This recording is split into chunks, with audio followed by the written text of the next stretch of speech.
Mr. Mike. What's good? What's good? What's good? AV Real Estate. Yeah, I'm good. How are you? I'm good, brother. Hanging in there. Can't complain. Nah, I appreciate you. Appreciate you for giving us this time. Hey, man, you must be special, man. I'm gonna tell you because I don't normally do stuff like this. I ain't one of them Instagram and Facebook and out in front dudes. I'm a background singer. I'm always playing from the rear. Silence is golden. Some people don't know that. Some people don't. Yeah, but I appreciate you, having me on your platform. You be having some dope people. I was honored when you invited me. So I said, all right, I'm gonna go a little bit out of my comfort zone Well, look, and we all shine up with you. all 2020 we've been out of our comfort zone, so we might as well keep. You say that like, yo, it's not my thing. You know, I don't Right. from. I'm like, it's like, yo, you know what? You know so much, and your story is great. So it's like, hey, I want to soak it up, and I want to share it with the good people. So Yeah. I know he's not gonna mind me talking about him, but I was talking to Lorenzo earlier today, and he's doing the Q&A right, today with Better Than Success. right, And they've been trying to get him to do something since he's been in the group for 4 years. And he was all nervous. I said, man, listen, you ain't got nothing to be nervous about. You know your stuff. But we were just saying how both of us are. We was like, man, well, I don't want to be out there in the limelight right. like that. So both of us, it's funny, both of us on the same day out here on the social media platforms. Right, but like I said, you know, and especially like I like to speak to people that had the experience. It's like I could talk to people, but it's like Right. like we all in the same boat. But it's like, yo, you done been past. How long you been in the game?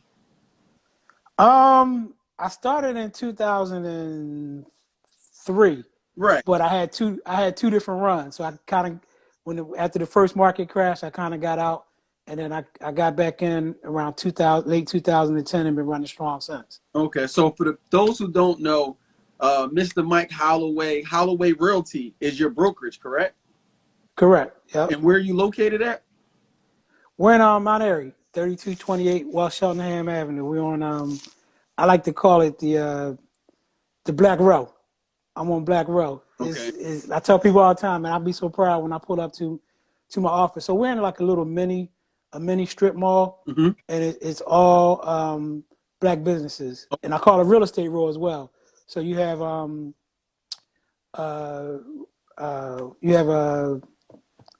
Sherman, not Sherman. Sherman's is dead.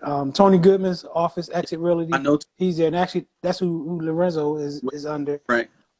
Next to him, you got Mark Lawson with Diversified Realty. Okay. Mark's big in REO. Then you have a black accounting agency.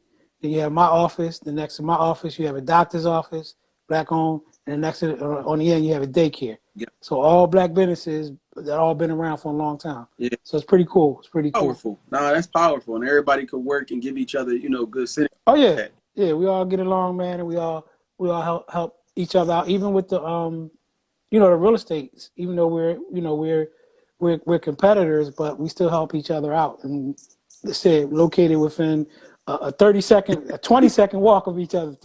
And actually another, because in Tony's office, he divided his office up. He was ahead of the curve. He actually his office is actually divided up into work. So he has like a shared workspace. Okay. So he has about 8 different businesses out of his office. Right. So each person has a little small office. And a Remax office, black owned Remax office, Eve Banks. She's in there too. So we actually have four brokerages right within that 3200 block of Cheltenham Avenue. Okay. Which is pretty cool. It's pretty cool. Nah, that's dope. But can you tell us just a little bit about your journey? Like, were you always doing real estate, or like what landed you to real estate? No, well, I mean, if you want to go back to take it all the way back. So my dad, he actually did contracting work on the side. He was retired from the city of Philadelphia, but he always did contracting work on the side. So ever since I was a little kid, 5, 6 years old, ever since I can remember, my dad was always pulling me with him to go to jobs. Okay. So I was carrying a hammer or helping him lift something, hold something. Right. I was always doing something. So I was always around it. So it was kind of in me, that part of it. And actually my dad actually helped me get my start. So we had a family property that was just sitting, and my dad was like, well, we need to do something with it. So we turned it into a family project. Well, my dad actually funded. He was my first banker. My dad funded it. He funded the project, gave me the property, funded the project. Me, my brother, one of my uncles, and my dad's, we did all the rehab and sold it, split the profits, and then took that and bought another one. Nice. So that's kind of how I got my start. So that was in '03. So that was '03 to '08. We bought a couple more properties and rehab them, but we were still working regular jobs. So it was taking us 8, 9, 10 months to do a property. Okay. Because we were only working on them part time. Real time, probably 3.5 months. Right. But calendar time, because we were only doing it in our spare time. Right. It took it there. So the big key for that was that by us still working regular jobs, we didn't really have to necessarily depend on that income. Right. So we were able to keep rolling and rolling and rolling. So it wasn't after my fourth project that I actually started pulling some money out of the real estate game.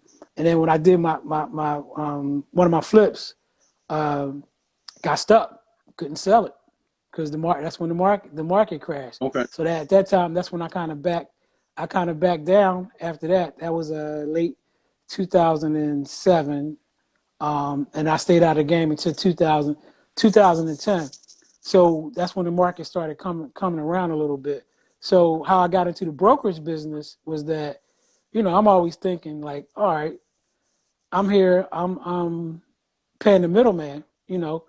I got to pay a realtor when I'm buying stuff, so I got to give him, or selling my stuff, I got to give him a cut. I'm gonna eliminate the middleman. I'm just gonna open up a brokerage. Okay. So I ended up buying a Remax franchise. So I originally started out as Remax Performance, and so Remax franchises are 5-year franchise, and then you can renew after 5 years. So opened it up in January 2010, ran from January 2010 until 2015. Right. And then when my franchise renewal came up, I decided not to renew because went back and looked at our business plan and where we were getting most of our business from. And you've been around too for a little bit now. The business is really within you. Right. You're the business. Right. Forget about what brokerage you with. At the end of the day, you're the business. Okay. And it's like, okay, I'm sitting here and I'm paying them a fee, obviously, for all of my agents that's on file on my roster, whether they are producing or not. Right. Right. I'm paying a monthly overhead on them. And then they're getting a percentage of each deal that we close. Right. So, which isn't bad if you're doing a big volume of business. And the Remax model is really based on volume. So, to have a brokerage of 25 agents plus. So at that point, it was like, you know what? That's too much like a job. You know what I mean? Right. I'm here. My main bread and butter is my property. My property is my investment. So do I really want to spend a lot more time out here recruiting and managing agents? I'm like, I might as well go back to work, get a regular job. You know what I mean? If I'm going to do all that. So I decided to go independent. So we're a small boutique shop. We have 8 agents, and all of our agents are experienced, and all but one of them do investing in development on the side as well. Okay. So it's pretty cool. It's pretty cool. So that's the kind of model that works for me. As far as a regular retail, I don't do any advertising. All my business is repeat business and or referral business, and I do about 12 to 18 deals a year retail. Because number one, again, I don't want to spend that much time, in the retail space. But it helps. It helps with additional income. It helps, with the expenses of the office. But my real bread and butter is in the investment realm. So can we go back to 07 when you had the pivot? So like that 07, 08, you took a pause from real estate, but you said the property didn't sell. So like, what happened to that property? I still have it today. So have it today. Free and clear. and I just use it to put up when I'm doing some investment deals. Last time I just put it up for collateral. I just put it up for collateral. So that wasn't the plan originally, but it kind of worked out. Right. It kind of worked out that way. And I had, you can get tied to an income. I mean, I was a middle manager in one of the largest mutual fund companies in the country, which I'll leave them nameless, but you can kind of figure out if it's in this area who's the biggest mutual fund company is in the Philadelphia commuting area. So, and at that time, my kids were my two oldest were in the midst of college. So you get used to having a certain income and a certain lifestyle, and I hadn't built up the real estate portion yet to supplement that income. So I just went and concentrated on my career in between that span between '07 until I opened up the brokerage in 2010, and then I came out of corporate America in late 2012, and been only regret that I have of leaving corporate America is funny is that I should have left sooner. But again, you get comfortable, and when you maintain a certain lifestyle, it's a difference when you had that paycheck coming in every 2 weeks. When now, there is no paycheck if you don't grind. Would you say that having that paycheck though, it puts you in position to do the investments? Because like you said, you got one property you own free and clear, if not others already. Yeah, it did. And that's one thing now. You see a lot of people. You see them with the Lambos and the Ferraris and the Ghosts and everything else, which is great. I mean, I don't knock nobody for that. But I've had my time with those fun things. But I see a lot of job shaming a lot of times where people say, oh, quit your job. Let me show you how to make 6 figures in a year, 6 figures in a month. And that's great. But they don't tell you that you're just not going to leave your job today and go start making 6 figures tomorrow. It's a process.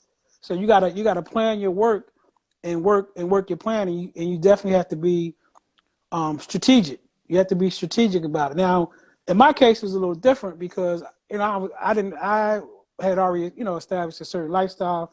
I was married. Now, when you're younger, you don't have a lot of responsibilities. You might can make that jump. If it don't work out, you go get another job. You can go back and stay in mom's basement, Right. or go back to your old room. That's a different. You're on a different plane now. Right, but you have people depending on you. Yeah, but when you got people depending on you and you got to feed, and you got two daughters in college, that's you got responsibilities. Right. So even that, like I tell agents, getting back to my brokerage, I don't really take on new agents because I don't really have time to sit there and train you for you to be a great agent. I tell them go to Keller Williams or one of those agents, especially Keller Williams, because Keller Williams, they have a heck of a training program. Right. Go there, get all the training you can get some deals on your belts, get your marketing program down, build your database up, and then come make your money. And then I'm one of the cheapest around as far as what a split is, and then come make your money with this. It'll work out better because you're gonna come if you come to me and you're not really experienced. You're gonna be disappointed because I don't have a lot of time. You know what I mean to spend with you. And I'm just real about it. I'm not gonna have someone come and they can't. I can't have them to be their best that they can be. So yeah. So I say all that to say is that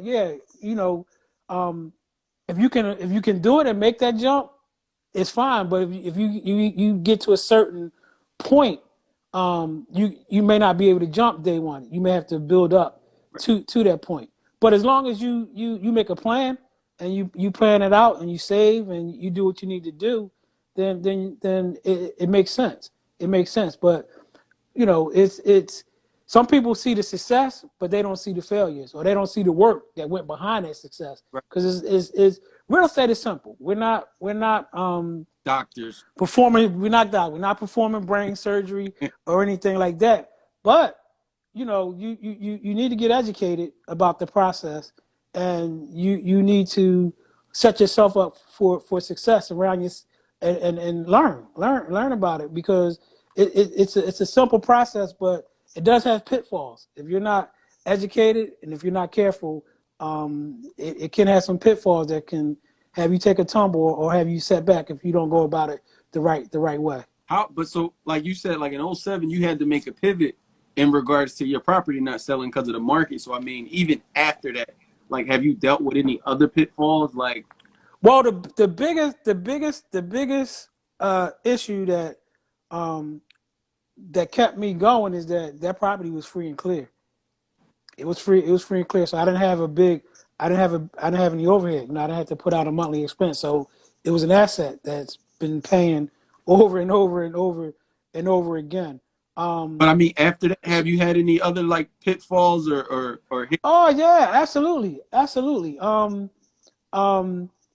Trying to scale up too fast with a couple of years ago, and you hear about a lot of people say, oh, you know, the partnerships. So there's three things in real estate, right? I call them the three C's: cash, credit, and the contractor, right? Mm. Those are three really important pieces. So I got with some folks, and we got together, and we had to put together this master plan. And if it would have executed right, and everyone would have did their role correctly, oh man, I really be somewhere right about now. Instead of sitting right here, in my living room and it's cold and snow, I'd probably be in an island or a beach somewhere. If it had worked out the way it was supposed to work out, Okay, but it didn't. But it didn't, and it cost me a lot. It cost me a lot. When I say, well into the what's that? Six figures, right? Yeah, right, six. I get confused when they start talking three figures, five figures, six. But yeah, it cost me well into six figures, and I'm really just getting out from underneath that now. So it was good and bad. So from a financial standpoint, it didn't work out well. But the thing was, it didn't kill me. You know, it didn't kill me. I'm still here. It didn't bankrupt me. I didn't, but it took a hit. So I took it as an expensive lesson. right, But the lessons that I learned are going to be immeasurable, because the things that I've learned and the processes and the do's and don'ts may have, if I had been successful, may have set me up for a larger fall. But now having those mistakes, even though it was expensive, but having those mistakes at a right, which is now where I plan to be, is a smaller scale, it probably would save me probably save me millions in the end. right. So it was. Some people call it tuition. It was expensive Stop tuition, but training. yeah, but the lessons learned from it, invaluable, But so, invaluable. but with that, so you learned that, and then we talked. Well, I heard you speak before. You've grown, and now you're doing new construction and development projects. Right, and on my own, because that was part of the partnerships. Because most banks, they won't, even if you have a lot of even when you have a lot of rehab experience, a lot of banks are still reluctant to lend to a first time person doing new construction. So that partnership allowed me to do some new construction projects. So now I could put that on my resume, and then that capitulated me to be able to do new construction projects on my own. So that in itself was like, Value. I won't say it was worth the financial loss, but it was very valuable. It was very valuable. But even Very valuable. but even from that standpoint of that growth curve, so like you said, like a lot of people want to get here, today. So like, how'd you like again go from, all right, you went from doing rehab with your dad to doing your own stuff, and now like you said, you're talking about doing new construction, and that's a big gap. Mm-hmm. So it's just like, how do we put those pieces together? Well, and actually, I can tell people you should be strategic about it. I wasn't necessarily strategic about it, but it fell out as a strategic process. But that it was. I ain't gonna sit up here and say I was that smart that I'm going to go step one, two, and three. But looking back on it, it's just kind of organically fell out that way. But it all depends on kind of where you start at, right?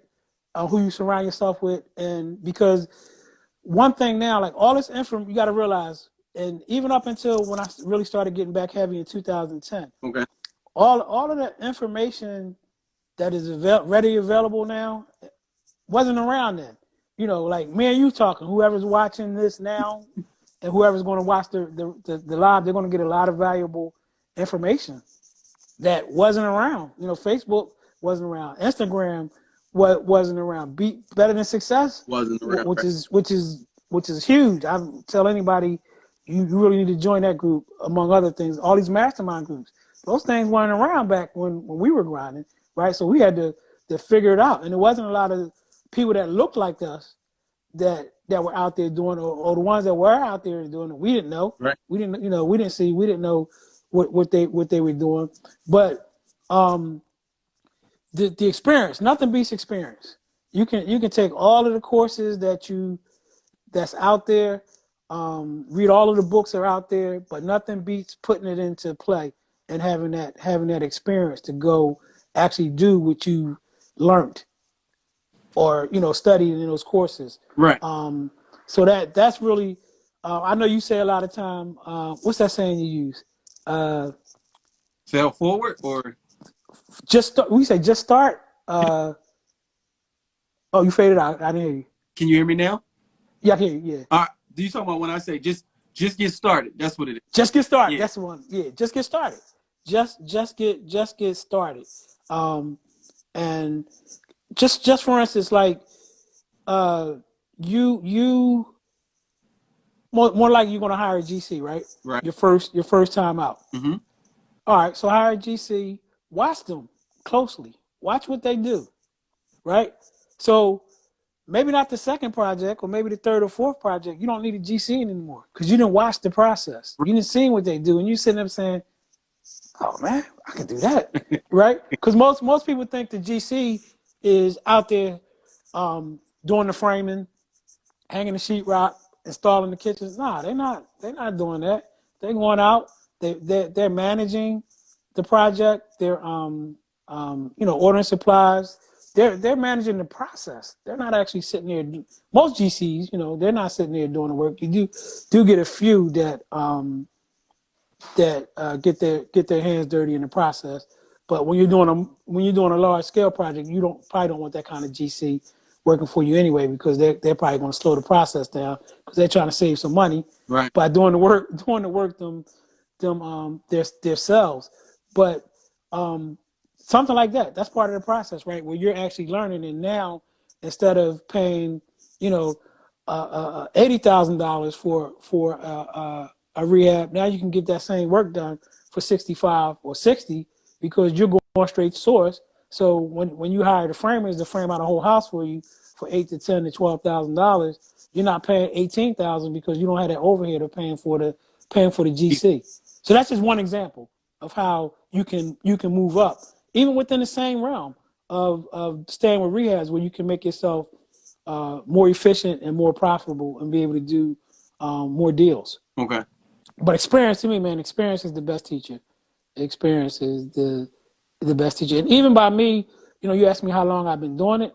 I'm still learning, man. Every day, I'm still learning. I've learned more in the last 3 years than I did in the 15 prior to that. You know what I'm saying? Right. So just because you've been in the game long doesn't necessarily mean that you're smarter or better than somebody that may have been only in there for a year. Right. Depending on you know how they came in, what they learned, and what they were exposed to. But I think I'm equipped now to go to whatever level my energy wants to take me to. I got it. So I mean, so where Right. does that look like it's going for you? Like, where are you trying to push it? Well, right now, I mean, a lot of times when you're in your real estate career, you're in the different cycles. So you go through mainly like wealth accumulation, and then you go to wealth preservation after that. So right now, I don't do a lot. I don't have a lot of rentals. What my main focus is, I'm trying to build more capital and build my resume, to do a couple of really, really big projects, like retirement type projects. Okay. So that's what I'm building towards over the next couple of years. Right now, we got 3 on the market, and I'm actually, once they're done, I actually have other projects that's really going to take me to the end of the year. So my year is already planned out for this year. And once we get through that, then we'll be able to scale up to something larger. Not something larger just for the sake of saying something larger, because one thing about real estate, know what your strengths, know what your weaknesses are, and you should have blinders. Don't worry about what the next man is doing. Concentrate on what you want to do and your focus and where you're trying to get to go. Because if you worry about what A. Lee is doing, if you worry about what Doug Depp is doing, if you worried about what Lorenzo or Nicole is doing, you're gonna spend so much time trying to figure out how they're doing. Use that as a reference point, but concentrate on what you're trying to do, because scaling up, a lot of times it takes a different type of mindset. It takes a different set of experiences. It takes a different set of contractors. Like, people talk about, always ask me, hey, you have a contract? First thing I say, well, what do you need? Because I got 3 sets of contractors. I got new construction contractors. Right. I got top of the line rehab contractors. I have lipstick on a pig contractors, and I have everyday repair people. Right. What do you need? So it depends, and and they're all good at what they do. But my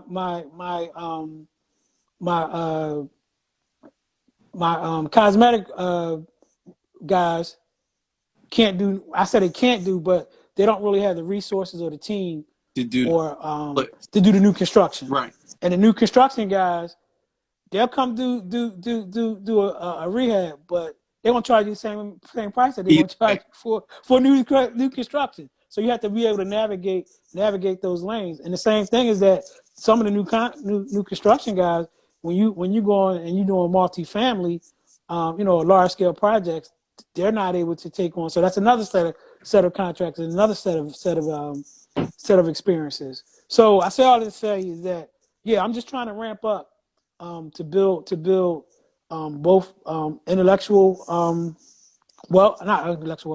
intellectual capital and physical capital to make a couple of big moves.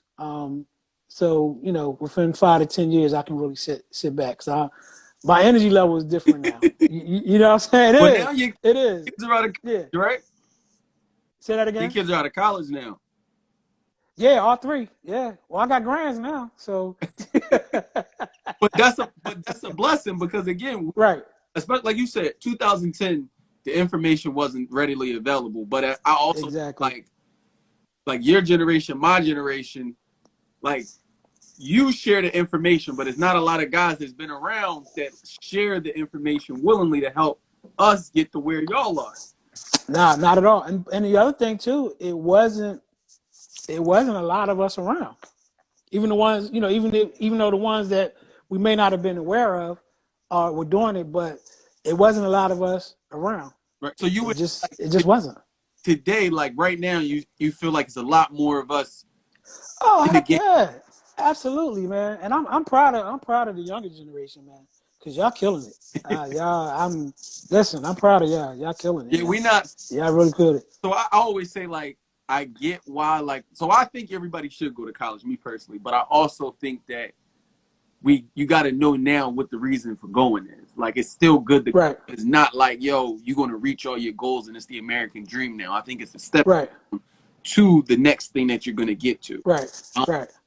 But I was going to say, but with that, though, again, is like now, like, yo, you don't necessarily need the degree, or you don't need to rely on just one job. Like, you can have your job, like we talked about, and live a life investing in real estate. And because of social media, people skip some steps, but like, yo, if you could figure it out, like, yo, you could really be in position and like. And you got to figure out what are you in it for? Are you in it for the money? Ooh. Are you in it for I'm in it for the money is good, obviously, but I'm in it for the passion. It's something that I enjoy doing. I read a book, and don't ask me about what book to offer, because I don't read a lot. I do the podcast. It's I do the podcast. take that question I do off the my clip. list. I got one. I will give you one book at the end. I will give you one book.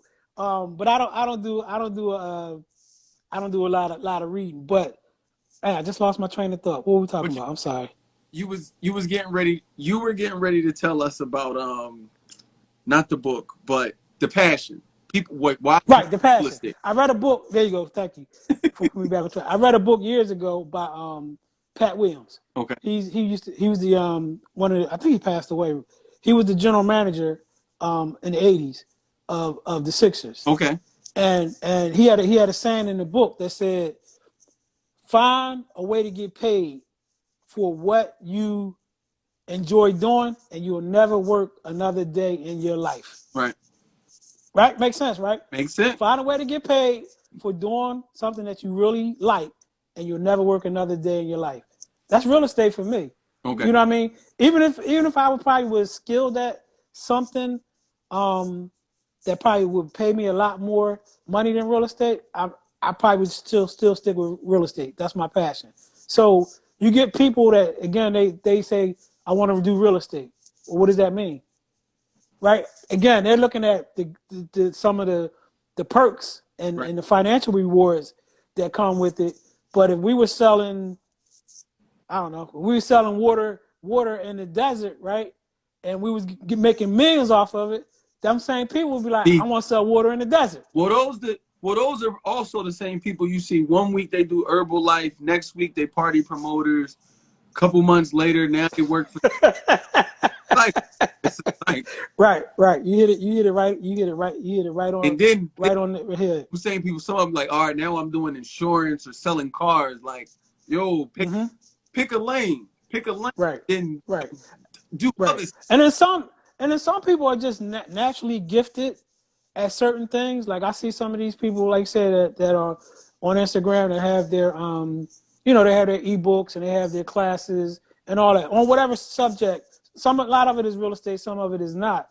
But those people like that, I look at them saying that they would really be successful at whatever they decided to do, whatever lane, because as far as selling, right? Because they just have a natural gift, right? So it might be, if they were in the 70s, it would have been vacuum cleaners, and you know what I mean. And then it would have transferred to Prime America in the 90s for insurance, and then knives. Don't forget the knives, the bulls that were selling the knives. Yeah, the knives and so on and forth. So they could have been successful anyway, and they would have found a way to make it monetize it. Yeah. So if real estate is your true passion and you're good at it and you work at it, the financial rewards will come.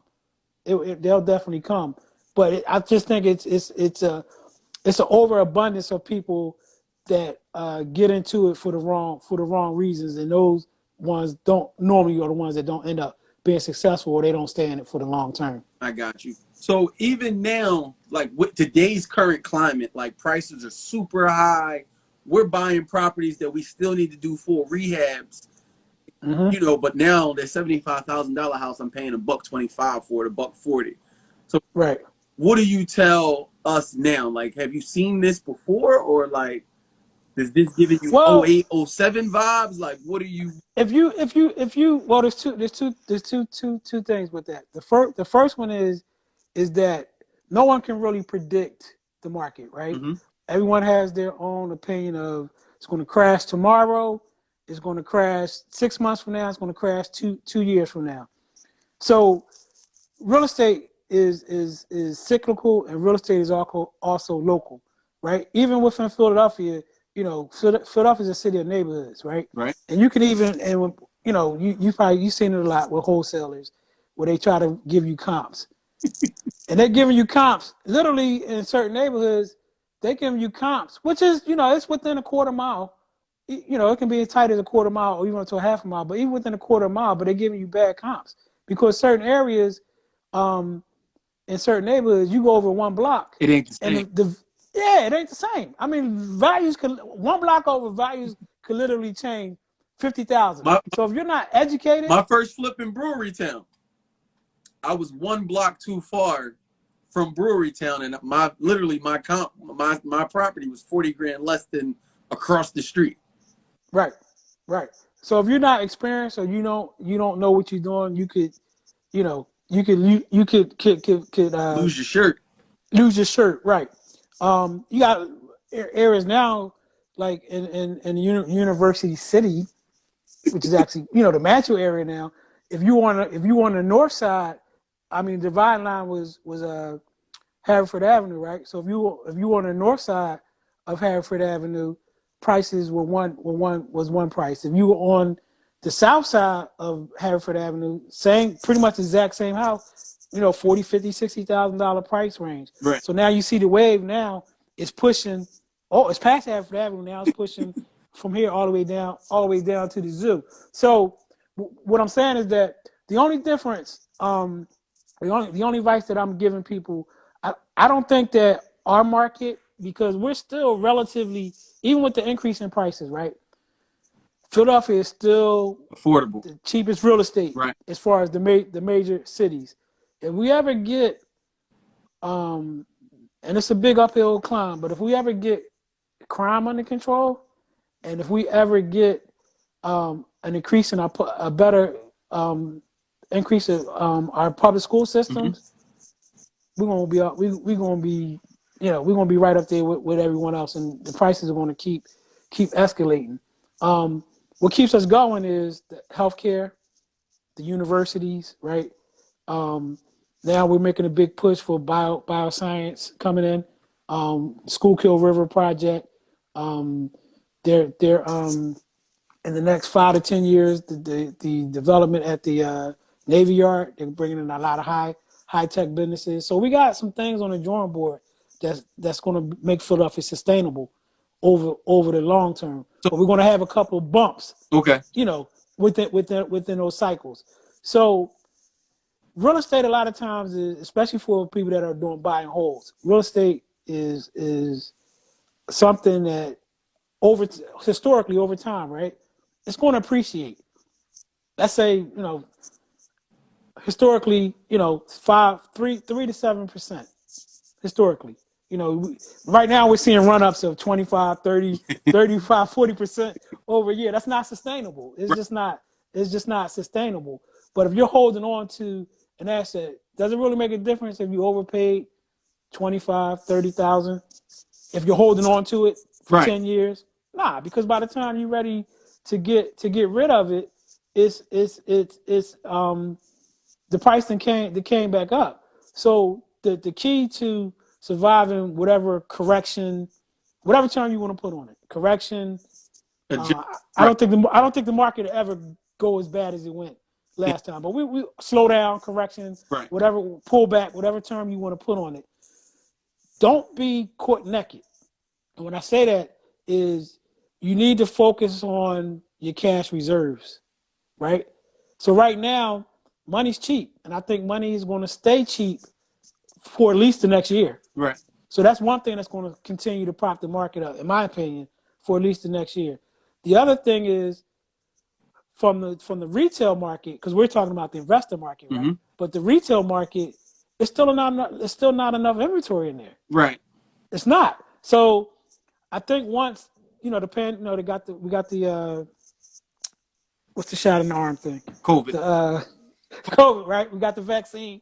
We got the vaccine for the COVID. So we're seeing a downward spiral trend with that. So that's going to help build more consumer confidence, right, in the market, not just in real estate, but across the board. The money's still cheap, and the inventory is still tight. So even if once the inventory starts loosening up, that's going to help the retail market. I think we're going to see some issues, obviously, in the commercial spaces with a lot of people working from home. Right. So I don't know where the commercial space, and that's not my space, so I'm not too concerned about it. But I know there are going to be some issues in the commercial space, and then you're going to see once the moratorium on the evictions, once the moratorium on foreclosures are lifted, you're going to see an uptick in that.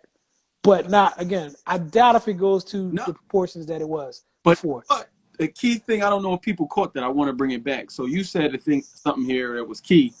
Interest rates are really low. So that is making affordability really good retail buyers, just people in general to get money. So the fact Correct. that we have low inventory, and when the ban goes off for evictions and for the eviction, some landlords just start selling stuff. They'll just want to get from under it. Then you still got the foreclosures, and they start hitting the market. You'll have more opportunities, and like Right. money stays cheap. That is only going to keep driving the prices still going up. So like you said, in essence, like it'll be a slight correction, but if I'm following what you're saying, and at least what I'm taking from it is like, yo, there's still opportunity. It's gonna keep going, but at the same token, like, yo, it should be hopefully somewhat more affordable. You just got to be ready to take action. Right. Right. And actually, I mean, if we survive um, a pandemic, this is historic. We made it through So if you, here. yeah, so if you were able to navigate through this, you can pretty much navigate um, through anything. But like I said, people that have been through it before, and people that are experienced, they know that winter is coming eventually. You know what I mean? So and it's really, if you are in the development space, you don't want to have too much debt carrying on unfinished projects, or you don't want to have projects where if you can't sell it, then will market rate rents be able to carry the refi amount? And So that's one thing I learned that a lot of the I don't want to say a lot of developers don't do, but I know a lot of people don't do it. You should even in good time, you should, when you're going and you're running your numbers for a new development project from a leverage standpoint and a debt perspective, if you can't sell it and you need to refi out, mm-hmm.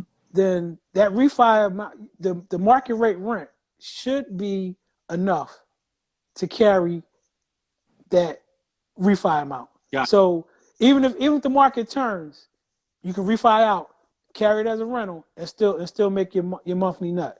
That's one thing that I always do. And it's a couple times I didn't get caught out there. I said, okay, it's a little tight, but we'll go ahead and do it. But as the market gets tighter, if the numbers don't work from the debt that you need to purchase the property and build it, Right. and if you're underwater as far as what that market rate can vent, you probably need to go find another project. Right. So even with that, let's stay there. The BRRRR method. How do you feel about the BRRRR? For people who don't know, BRRRR is when you buy, rehab, rent, refinance, repeat.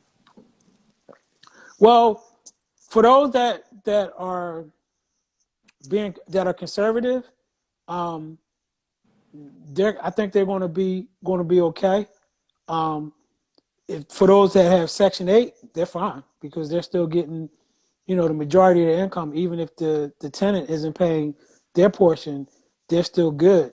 But if you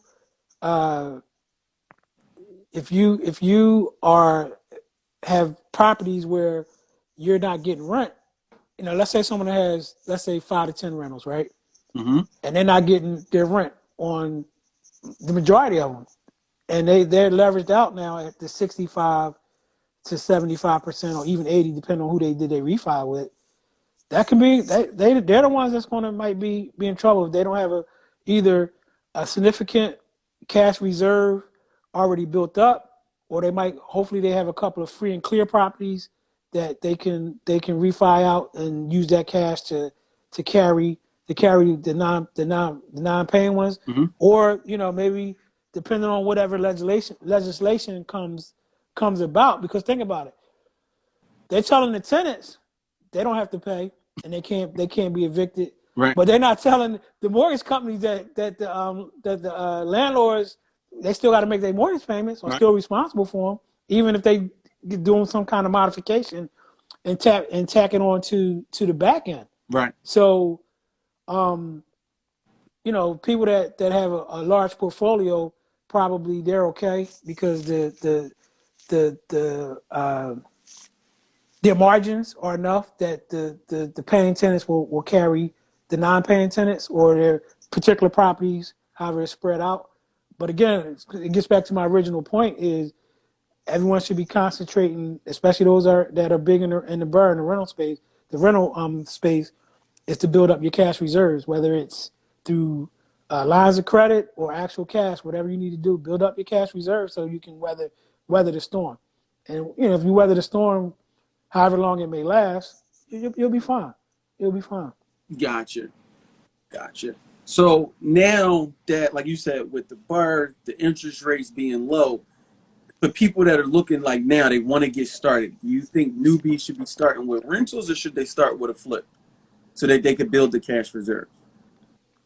Um, I would be more for me because I'm more of a flipper than I am a rental. But it gets back to something I said earlier. What's your strategy? What is your ultimate goal? Right. Right? What is your ultimate goal? A lot of people do flips to fund their rental portfolio. So they'll do, two flips and buy one rental or And whatever then, whatever ratio that you use, right. or 3-to-1 or 2-to-1, whatever ratio works for you. So it's all up to the individual. One thing about real estate, right? There's a lot of different ways and a lot of different strategies to make money. Right. But you have to find out, or not find out, you have to define what it is that you're trying to accomplish. What's your end goal? Right. Once you figure out what's your end goal, then it'll make more sense, or it'll be more clear which strategy or which way you should go. You got a lot of people now that did flips for years and say, I'll never do another flip again. And me, I'm trying to get away from flips as far as rehabs, because honestly, new construction is much easier. It's much easier. Whoa. It's much easier than rehabs. It is. So I've never It is. I've never done new construction, but I'm interested. So like now you got to give us that. So like why is new construction easier? So I get it from the standpoint of you can start fresh and you don't have to go check this wall, check that, because it's from the ground up. But at least from my understanding, the paperwork is a lot more intensive and expensive in the beginning. Well, your soft costs, which are, your plans, Permits. your permits, and all that stuff is a little bit more upfront, obviously. But the process is more predictable, right? You're not gonna have a big variation in your costs once you set your budget. Right. You don't have any. You're not gonna have any. You're not gonna have too many unknowns. Right.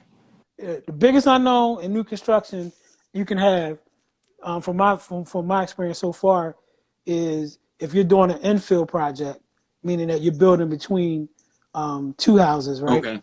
And your initial geotech report says that you don't have to underpin, and then you dig the foundation, the engineer comes out, L&I comes out, and now they say you have to underpin.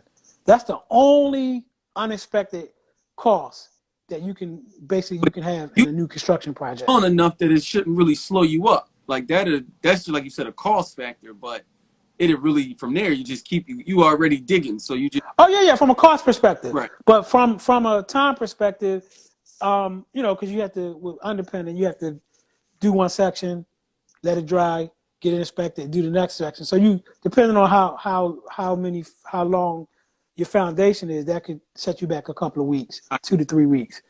So with new construction, how's the financing work with that? Do I still go to a hard money lender? Do I just go get a conventional loan? Like, what do I do for new construction? Well, they're still pretty much the same process, whether you're going to a hard money lender or you're going to you're not going to get conventional financing on new construction as an investor. You can do that if you're buying a house as an owner occupant, right? Which people do. People purchase land all the time and get a house built on it. But as far as financing, the terms and I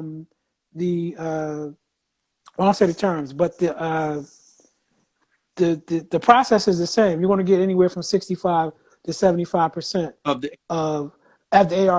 Are you doing condos? And then you got to come with the difference. Are you doing condos, or are you just doing regular new construction builds, 3-bedroom, 4-bedroom houses? You doing roof? No, I just been doing single family, but we have 2 multifamilies on the books in the planning process, but we're not sure right now if they're going to be done as apartment units or as condos. And the good thing about that is you actually don't have to make that decision up front because the design and everything is the same. So it's just on the back end when you're ready, when you're getting close to the end, as far as getting the separate deeds done, doing the condo docs and all that stuff. That's when you have to make up your mind. The one property I'm actually helping with a buddy of mine. We're probably going to do units because the deal is so nice that it's going to be a 4-unit building.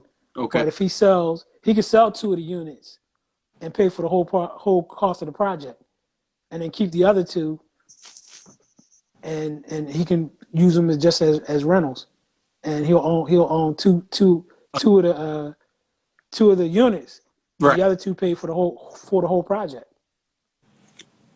See, I forget that new construction. It just, like I said, it just. We gotta hang out, man. We got to get together and hang out. I'm telling you, you're gonna be like, oh man, I should have been. I shouldn't be telling everybody. I don't want to say it's easy, but if you done 4, 5, 6, 7 rehabs, you ready for new construction. You ready? Look, I'm telling you, don't tell me that. Don't tell me. I'm telling you. You might have to edit this part out. We don't want everybody to know Look, I'll take the record button off. Take the record button. So, but even in the beginning of the new construction, like when you talk about underpinning or just the cost of the rehab in general, like is it the same process with I got to give my contractors this money up front and the people are still give me my draws, or? Yeah, it's still as far as the bank is concerned, it's still the same process. And with any business, it's about relationship building. And if you giving your contractors enough work and y'all building enough relationships, it's been to the it's some of my contract, like my HVAC guy, he'll say, "Oh, all right, everything's roughed in. We're ready for you to come in." And he's like, all right, I'll be there, Monday or whatever. And I'll be like, all right. And I get busy, whatever. And then I'll get a call from him on Thursday. He's like, yo, all your roughing is done. I'll be like, oh, all right, cool. All right. I see. Let me call the bank out, and inspect. I'll Right. give you money on Monday. And they're cool. And they're cool with that. Because if you're dealing with somebody that's, you trustworthy, you're reputable, they're reputable, you're giving them enough business, and you can't go nowhere, right? If I decide all of a sudden I don't want to pay him, where I'm going, because he gonna slap a mechanics lien on the property, and I can't do nothing. So even now, like let's just like I own my first lot. I bought my first lot last year. Mm-hmm. I only paid $2,000 for it. I got it like near in Alney, near LaSalle. But okay, what's the zoning? Is it single family or multifamily? so it's single family, I believe. Like okay, I straight up didn't do no homework. I just knew it was cheap.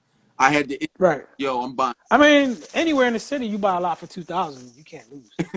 So my thing was, I said I sit on it and wait till my son go to college, and then we'll figure it out. Because then that's like, yo, but I also intrigued just to build on it if I can sooner than later. Because I'm hearing them new construction numbers, but also when I'm looking online, the gap I have is understanding what the ARV is going to be on new construction because it's completely different from the residential regular houses. Right. I mean, it's not too much difference. Because like in the area like Alany, you might be setting the bar, so it'll be a little bit harder. I got to numbers go up a little bit. Yeah. You might want to probably talk to an appraiser, and it can kind of help you walk you through that. Like the areas that I'm in, mainly South Philly, the market is already set. Right. So it's not so. But when you start branching out into an area where there's only a few, or you might be the first one in the area, it gets a little bit more, let's say complicated, but it's not. It can still be accomplished. Okay. It can still be accomplished because basically you're going to be setting the comp. Right. But you're going to be setting the comp. That's what I'm saying. The challenge is because like, how do I go to the bank and say, yo, it's worth this much? Like I'm the new guy on the block. Well, the bank don't know what it's worth either. They're going to do the same thing like I just told you. They're going to call an appraiser out there. So you want to engage the services of appraiser, either formally or informally, so you can kind of know before you even think about moving forward with the project. You know, you kind of tell them what you're thinking about building there, and how much you think it would be worth. Mm. And they're gonna give you their opinion, and you might agree with it or don't agree with it. So you And what a lot of developers do too, they'll go into a area like that's not, the price isn't set all the way yet or it's still low, and they'll just break even or take a slight loss on the first two if they got 10 other lots there, because they know once they set that price, now it's coming. now it's coming. It's coming. I ain't that big yet. Especially but especially like you said, like, yo, if I bought all these lots for $2 and $3 grand, I ain't pressed. Like, it's just we bought them and we sitting. But Right. even you try to say not that big, maybe, but still big. Right. You said you're projecting your income now because, like you said, you got other properties, you finishing these and still got other properties in the pipeline, and that's the Right. game changer, especially if Right. you're self-employed. Well, I'll tell you this to kind of, like when you said you paid $2 grand for that lot, right? The lots, what I'm building now, those lots were purchased in '07. I'm not '07. 7. I wish they were purchased in '07. In 17 and 18. With those lots, similar lots in those areas they're going for now, I wouldn't buy them. Okay. They're too much. So I'm priced out. I'm priced out of the neighborhood now as far as lots is concerned. Unless somebody, I catch somebody, on a bad day when they hungry. Wait. But I said, yeah, say that again. when they in a situation, right? Right. But But the thing is like you did, is to buy, which I'm not at that point yet, is to buy something that you can sit on for 3, 4, 5 years. right. Once you build up that you got enough inventory and you got enough capital, you can do that, because that's what developers do. You know what I mean? If I'm already out, I'm only out a year now, but I wish I was out 3 years from now. Okay. Then I'll go out and I'll buy 3 miles over or 2 miles over for $2 grand, for 10 grand. And know by the 3 or 4 or 5 years, now I can start developing over there. Right. And now I got in, because I look at something, man, I study this stuff. Trust me. I study the market. That's the only way you're going to be smart. And I see some of these guys, man, that be building, and they purchased a lot, in '07 for $5 grand. And now they got a $450,000 house on there. Well, I had to pay $75 for mine. You know what I mean? But I paid $75 for mine. I wish I could have purchased for 10, but I don't feel as bad when I know the guy around the corner spent 125 on his. Right. So can we talk about that briefly while we still got a couple minutes? Like, sure. Like, for those looking to get into this new construction space, like, how do you find these deals? Where are we looking at? Because you can't look on the MLS because they definitely gonna be 125. Well, yeah. I mean, surprisingly though, you can still find some good deals on MLS. Not a lot, but a few. But wholesalers, obviously, the normal channels, the wholesalers, obviously, and what we're going to start doing is not wholesaling, but using the wholesaling tactics as far as marketing is concerned, Right. For specific properties, right. So it's not wholesalers, they flood a particular area or they just throw it out everywhere. If I'm building in a certain area and I see an abandoned property across the street, then I'm going to, skip trace it. I'm going to, if I got to raise an estate, I'm going to do whatever I need to do to see if I can get that property. Got it. So I've never done that before. Okay. So I've always either most of my good properties, I've just been kind of lucky. Like, people have come to me, either they know I'm in real estate, so it's, their mom's house or their grandma that passed or somebody like that, or the general public have come to me just to sell the house. Hey, we want to put the house on the market, and all right, where's it? Whoa, it's what? Don't worry about it. It's sold already. I got you covered. Don't even worry about it. It's sold right now. It's sold. Don't even worry about it. So, but that's not sustainable. Like I said, I've been lucky. That's not, especially as competitive as it is out here now. But word of mouth, just letting everybody know what you're doing. And you'd be surprised, once you tell people what you're doing and they're aware that you're in real estate people will come to you for advice. People will come to you because they heard about it. Someone wants to sell their property, and we say don't sell grandma's house. No, don't sell grandma's house. But if you absolutely have to sell grandma's house, sell it to us. So that's the main, in your sphere, your family, friends, just put it out there. Hey, if you know anybody looking to looking to sell their property, let me know. Give me a call. Give me a call. So I won't ask you the book question, right? Because we talked about that. But no, I did say I had one book for you. All right. So before we go book question, then we'll do the one book. Before we go book, what do you feel about market in regards to staying in Philly, or is this the time to start branching out? Chester, Baltimore, Cleveland. What's your man? I got a couple of different. As far as areas, I'm still not sold on Chester. I'm still not, and I got a couple of buddies that got some rentals out there. I'm still not sold on Camden yet. That's just me personally. Baltimore, yes. Baltimore, yes. And one of my other buddies, he's doing some stuff in Cleveland too. So I might look at that market. But to be honest, I'm scared.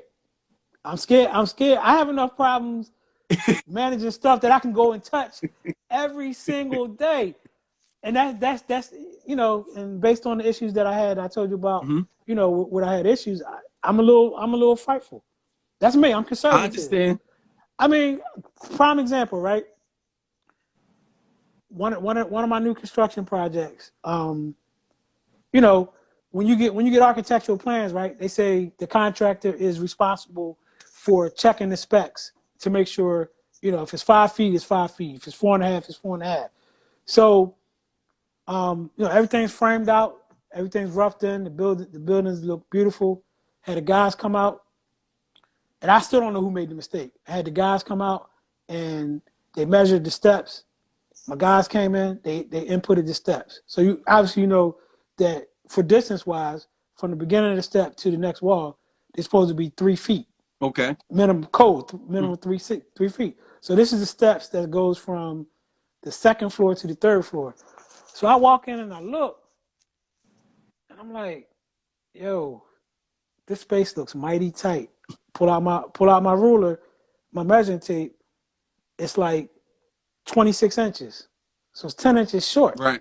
You're not gonna be able to get no furniture or nothing. So I'm looking. So then I measured from the stairwell opening to the wall to the bedroom. It's 36 inches. So did my stair guy measure wrong? Or did this wall should have been back another foot? Right. I don't know. No one noticed it but me. I shouldn't be the one. The stair guy should have noticed. My guys that installed it should have been noticed it. Now suppose I didn't notice it. If it's in Cleveland, you can't. Or if it's in Baltimore, I don't see that. And now we close up. I go to sell the house. The people come to look at the house and they be like, man, they love the house, but my clients is concerned they're not gonna be able to, it's not enough space for them to get their furniture up the steps. Right. It's still correctable at that point, but more expensive. Now I got to tear the wall out, move it back. But now it's not a huge fix. But I'm gonna lose a foot off the space in the bedroom because now we got to push that wall back. Okay. But things like that sit in my mind. It's like if that was in another city or state, be in trouble. I'm in trouble. So that's just an example of some of my apprehensions on investing out of state. Okay. That's my only apprehension, because I'm not a control freak, but when it comes to my projects, I'm a control freak. Look, and I'm a hands-on person. Right. But as far as that's the only part of it. But as far as the market and the values and the numbers, I think a lot of those areas make a lot of sense because the entry point is much lower, and much cheaper than Philly, and you can get, on a percentage basis, you probably can get the same or greater return. Gotcha. Absolutely, yeah. So what's your one book? Go ahead, give us your book. Oh man, you ever heard of Don Peoples? I have. The People's Principle. Mm-hmm. And it's funny. I was cleaning out. It's just funny, man. My with the COVID and everything. Working from home. I've been home, man. The last probably since the week before Christmas up until now, because the projects really, they didn't really require my daily attention from the stage of it. This is the most I've been sitting around in the house in probably 15 years. My wife is working from home, right? So I have an office, a dedicated where my house is set up. I was built that way with a dedicated office. Right. But that was kind of like, the storeroom. We just throw stuff in there. So slowly but surely, so she can get in there. I got a beautiful. I'm gonna show it to you one day. I got a beautiful desk in there, a Right. serious desk in there, Right. like an oak, like one of. Actually, that desk was, I think it was 10,000. I didn't pay 10,000 for it I because got. I bought it at. There's a place in Jersey that sell, like when places go out of business and stuff, they sell used furniture and stuff. So when I initially opened my office, I bought that desk for like 1,500. And that was like 10 years ago, but that was like a $10,000 desk, Right. and it was so nice. I was like, man, I ain't taking this to the office. I'm taking this to my house. It took four of us to carry it Right. in the house. But so I've been cleaning up my Now you office, got to and put it to use. yeah, and I done told my kids, man, they got all their college books is in there. I'm like, y'all gotta come get your stuff. Y'all got your own house now. Come get your stuff. So I was looking through my books, and so it's Don Peoples, the People Principle, and I actually had him autograph it because he was at an event Okay. in Philly, and I met him. And he actually autographed it. But he's one of the richest black developers in the world, and that book is a little older. I think it was mid 2000s, but the principles in there, it's called The Principle People, are great. And he didn't really do residential. He was mainly commercial, huge commercial stuff. Hotels, all kind of stuff. Yeah. And I'm mad because he was supposed to develop On a hotel my. here in Philly, and the city Mm-hmm. pulled their part of the agreement. So he may or may not come back. But anyway, one of the things that he talks about in the book and is still true, and no matter what space you're in, whether it's rental, commercial, residential, you need to have your exit strategy before you lock into a deal. Mm. Simple, right? Right. It's real simple, but at such a higher level because of the kind of deals, he's doing 50, 60, $100 million deals. But he was like, always have your exit strategy when you're going into the deal, Okay. and you'll be fine. Even if you're borrowing, my exit strategy is to pass these properties on to my kids. Right. Well, make sure you're set up, whether it's through a life estate or living, however it is. Make sure it's set up that it passes to your kids the right way. No tax burden Right. or anything like that. It's an exit strategy, Right. right? Make sure you always have your exit strategy in place before you go into any deal, and that'll help you tremendously in your real estate journey. Okay. Well, look, I definitely appreciate your time. I appreciate the gems you gave us. We don't worry, we getting you back out. Man, it's just two guys just talking, man. If someone gains some knowledge or some insight or something that can help them along the way, I'm glad I can help. But it's just two guys just talking, man. We're just having a conversation. For people that want to get in contact with you, where can they find you? Um, Well, what's your Instagram? What's your Instagram? Everything is branded, and it wasn't intentional. Holloway Realty. Holloway Realty is my Instagram. HollowayRealty@gmail.com is my email address. Okay. Real simple. Yep. I was saying we're gonna get you. Or contact A Lee. He's more popular than me. He'll connect us. But yeah, man, we definitely gotta hook up, man, and soon, because I got one that's about ready to be closed up. So probably we can get together. I'm waiting for Pico to make the tap. Okay. Because I want them in there doing the sheetrock and all that without any Electric. electric and lights. So probably got another week or so before we're ready to close up. So get with me before then, and we can walk the property, and you can Ask me any questions you want, and it'll look, with it all open, you can kind of see everything. Okay.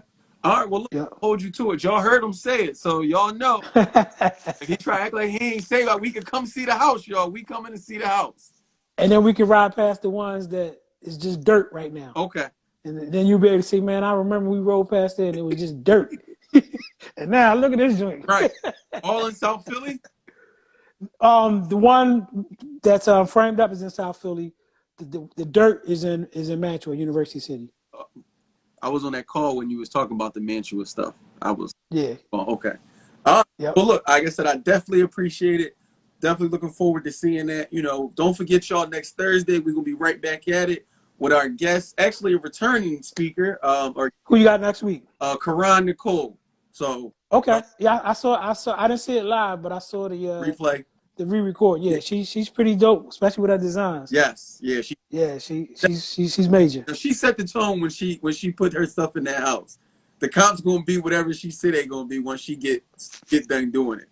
If you put the right stuff in there, absolutely. For sure. Absolutely. Yeah. We definitely next week, 8 p.m. Stay tuned for that.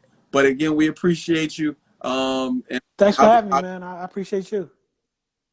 And we'll be in touch soon. All right. Well, thank you again. You have a good one. All right, you too. Take care. Take it easy.